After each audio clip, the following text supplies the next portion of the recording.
এইটো আজি কি কাৰণে অনুষ্ঠিত হৈছে শিশুপ্ৰতিভা বিকাশ বছৰটো? হয়, এইটো মানে আমাৰ এখন স্কুল চলাই আছোঁ আমি ঢলা বৰমা মিৰপথাৰস্থিত আমাৰ সেই স্কুলত হয়। আজি 5 বছৰ ভৰি দিছে আৰু মানে আজি বৰ্ষপূৰ্তি নহয় একচুৱেলি, কিন্তু আমি 5 বছৰ ধৰি স্কুলখন চলাই আছোঁ। সেইকাৰণে আমি মানে প্ৰতি বছৰে আমি প্ৰতিটো বিষয়তে আমি কৰ্মশালা দি আহিছোঁ। কিন্তু সেই কৰ্মশালাবোৰ আগতে আমাৰ স্কুলৰ অকল মানে ক্লাছৰুমতে সীমাবদ্ধ হৈ থাকে। কিন্তু এতিয়া লাহে লাহে আমি যেতিয়া মানে গাৰ্জেনসকলৰ লগত আলোচনা কৰিলোঁ কৰি পেলাই তেওঁলোকে মানে আমাক উৎসাহ দিলে যে হয়, এটা এনেকুৱা অনুষ্ঠান হ'ব লাগে, যে অপেন এটা কম্পিটিশ্যন হ'ব লাগে। এতিয়া আমাৰ ঢলাৰ ল'ৰা ছোৱালীখিনি ঢলাৰ লগতে কম্পিট কৰি থাকে সদায়, বাহিৰতো কোনো সেনেকৈ নাহে, কাৰণ কৰ্মশালা কৰিবলৈ নাহে মানে 5 দিন 6 দিনীয়া কৰ্মশালা তেওঁলোকে আহিবলৈ দিগদাৰ হয়। গতিকে এনেকুৱা এটা কম্পিটিশ্যন পাতক বুলি কৰিলে আমি সেই মানে এটা পদক্ষেপ, আমাৰ প্ৰথম পদক্ষেপ আমি ডি ক্ৰিয়েশ্যনছ বুলি আমি নামাকৰণ কৰিছোঁ অনুষ্ঠানটো। আমি যথেষ্ট সঁহাৰি পাইছোঁ গাৰ্জেনৰ পৰা যথেষ্ট সহায় পাইছোঁ। তেওঁলোকে আমাক বহুত ছাপোৰ্ট কৰিছে আৰু এনেকুৱা ভাল লাগিছে যে আমি ডিব্ৰুগড় এনেকুৱা ধৰণৰ অঞ্চলৰ পৰা আমি পাৰ্টিচিপেণ্টছ আনিব পাৰিছোঁ। তেওঁলোকে গম পাইছে যে ঢলাত এটা এনেকুৱা ধৰণৰ কম্পিটিশ্যন এটা হৈছে, তো সেইটোৱে আমাৰ কাৰণে বহুত ভাল লাগিছে আৰু আমি বহুত ছাপোৰ্ট পাইছোঁ। থেংক ইউ সকলোলৈকে।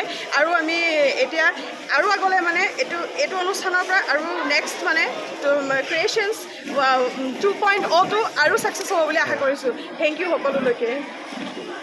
এইটো আজি কি কাৰণে অনুষ্ঠিত হৈছে শিশুপ্ৰতিভা বিকাশ বছৰটো? হয়, এইটো মানে আমাৰ এখন স্কুল চলাই আছোঁ আমি ঢলা বৰমা মিৰপথাৰস্থিত আমাৰ সেই স্কুলত হয়। আজি 5 বছৰ ভৰি দিছে আৰু মানে আজি বৰ্ষপূৰ্তি নহয় একচুৱেলি, কিন্তু আমি 5 বছৰ ধৰি স্কুলখন চলাই আছোঁ। সেইকাৰণে আমি মানে প্ৰতি বছৰে আমি প্ৰতিটো বিষয়তে আমি কৰ্মশালা দি আহিছোঁ। কিন্তু সেই কৰ্মশালাবোৰ আগতে আমাৰ স্কুলৰ অকল মানে ক্লাছৰুমতে সীমাবদ্ধ হৈ থাকে। কিন্তু এতিয়া লাহে লাহে আমি যেতিয়া মানে গাৰ্জেনসকলৰ লগত আলোচনা কৰিলোঁ কৰি পেলাই তেওঁলোকে মানে আমাক উৎসাহ দিলে যে হয়, এটা এনেকুৱা অনুষ্ঠান হ'ব লাগে, যে অপেন এটা কম্পিটিশ্যন হ'ব লাগে। এতিয়া আমাৰ ঢলাৰ ল'ৰা ছোৱালীখিনি ঢলাৰ লগতে কম্পিট কৰি থাকে সদায়, বাহিৰতো কোনো সেনেকৈ নাহে, কাৰণ কৰ্মশালা কৰিবলৈ নাহে মানে 5 দিন 6 দিনীয়া কৰ্মশালা তেওঁলোকে আহিবলৈ দিগদাৰ হয়। গতিকে এনেকুৱা এটা কম্পিটিশ্যন পাতক বুলি কৰিলে আমি সেই মানে এটা পদক্ষেপ, আমাৰ প্ৰথম পদক্ষেপ আমি ডি ক্ৰিয়েশ্যনছ বুলি আমি নামাকৰণ কৰিছোঁ অনুষ্ঠানটো। আমি যথেষ্ট সঁহাৰি পাইছোঁ গাৰ্জেনৰ পৰা যথেষ্ট সহায় পাইছোঁ।